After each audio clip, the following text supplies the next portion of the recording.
ગુજરાતમાં ભ્રષ્ટાચાર વધી રહ્યો છે અને આ ડામવા માટે એસીબી દ્વારા અનેક પ્રયત્નો કરવામાં આવી રહ્યા છે।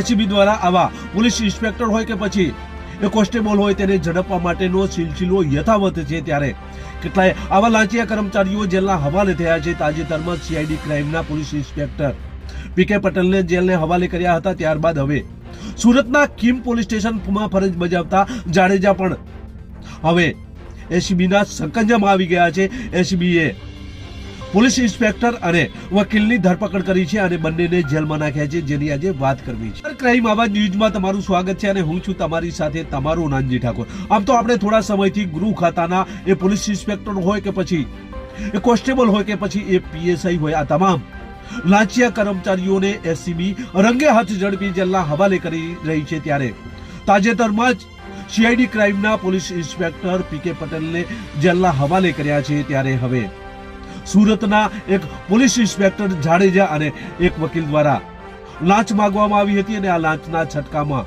આ બંને આવી ગયા છે અને બંનેને જેલના હવાલે કરવામાં આવ્યા છે। કિંગ પોલીસ સ્ટેશનમાં ફરજ બજાવતા જાડેજા અને એક વકીલ દ્વારા 3 લાખની લાંચ માંગવામાં આવી હતી અને એસીબી દ્વારા આ બંનેને ઝડપી લેવામાં આવ્યા છે। હલકી કલમો લગાવવામાં આવી હતી અને જે મજબૂત કલમો ન લગાવવા માટે આ પૈસાની માંગણી કરવામાં આવી હતી। ત્યારે આ ફરિયાદી અમદાવાદ એસીબીનો સંપર્ક કરે છે અને ત્યારબાદ એસીબી દ્વારા આ તમામ જે છટકું છે એ ગોઠવવામાં આવે છે અને આ વકીલ અને પોલીસ ઇન્સ્પેક્ટર જાડેજાને ઝડપી લેવામાં આવ્યા છે।